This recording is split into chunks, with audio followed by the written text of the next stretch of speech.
A bill jointly authored by a local state senator has support from enough of his colleagues to get through that body at the Texas Capitol, and it could significantly change the options students and faculty at Texas A&M, Sam Houston State, and other universities have to defend themselves. Senator Charles Schwertner of Georgetown represents most of the Brazos Valley.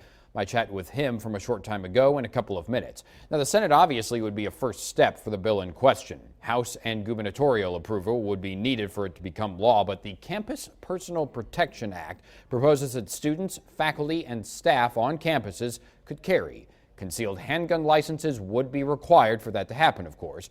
Schwertner and his counterpart on this, Senator Brian Birdwell, say they have 19 total senators to support this bill, which would allow it to come to the floor for debate.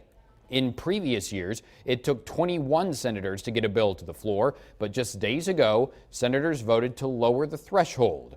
Lieutenant Governor Dan Patrick discussed this with Evan Smith of our news partners at the Texas Tribune earlier today as part of the Tribune's Trib Talk series.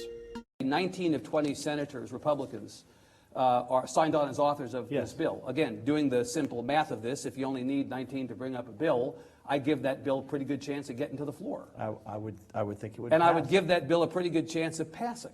I would think so. So is the deal here going to be that you all are just going to pass a whole bunch of stuff because you have the numbers, the rules change allows you to move reasonably quickly, not without deliberation and not irresponsibly, but you pass a bunch of stuff, you send it over to the House, and then you all institutionally stand with your hands on your hips and say, your move? Is that what's going to happen this session? No, I honestly think that the issues that we've talked about, again, cutting property taxes, cutting business taxes, focusing on infrastructure, reforming and continuing to improve education are nonpartisan issues.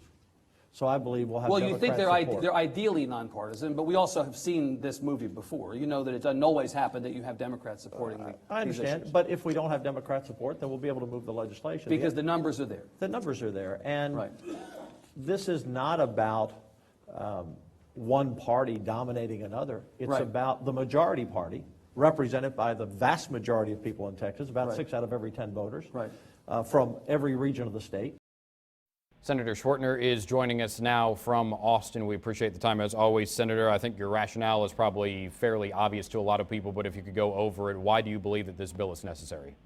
Well, to me, the bottom line is that I believe licensed, responsible, law-abiding adults age 21 years or older, have had a training course, have passed a background check, should be able to avail themselves of personal protection and their Second Amendment rights.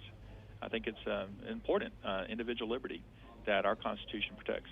Texas A&M Student Senate last month passed some legislation in support of concealed carry on campus. Of course, the administration is the ultimate decider on that. They have not moved as of this time on the issue, but I'm sure you have talked to officials not only at A&M but at Sam Houston State as well. Have you heard back from them on this? Well, there's a variety of opinions. I think it's the legislature's decision as to whether or not we allow CHL carry on campuses. And again, I believe it's an issue of personal protection and our constitutional freedoms and rights. And therefore, I'm in favor of it. And that's why I'm one of the 19 co-authors of this bill. So if this were to pass, could a university's administration opt out? If the administration did not think that this was something they wanted on their campus, would they be able to decline campus carry? No, this would protect our constitutional freedoms and would not allow various institutions to usurp that by passing their own institution rules that would not allow campus carry.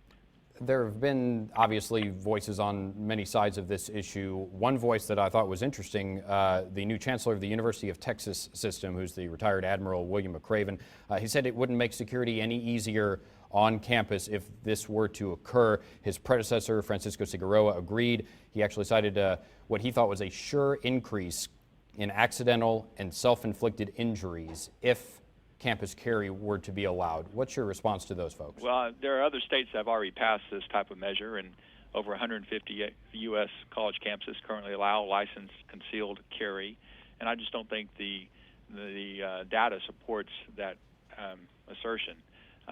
I would like to know if I had a young daughter that attended Texas A&M University that was walking to her car late at night after a late class, and she's been trained in CHL and has a license and has been carrying for a long time, that she should be able to continue to carry to protect herself from any sort of predators. To rely on campus police to respond to an emergency just is not going to work. You said you have 19 votes in order to get this onto the Senate floor. What are the odds, in your opinion, of it passing the Senate, then getting out of the House, and then getting a signature from Governor Abbott? Well, I think it's going to pass the Senate. We'll see what it does in the House. I certainly don't have any control or input in the House, and I think it has a lot of momentum. Senator Charles Schwertner joining us from Austin on this day. We always appreciate the time, sir. Thanks for taking some time out of your schedule for us. I appreciate it, Steve. Y'all have a great day. Thank you. Take care.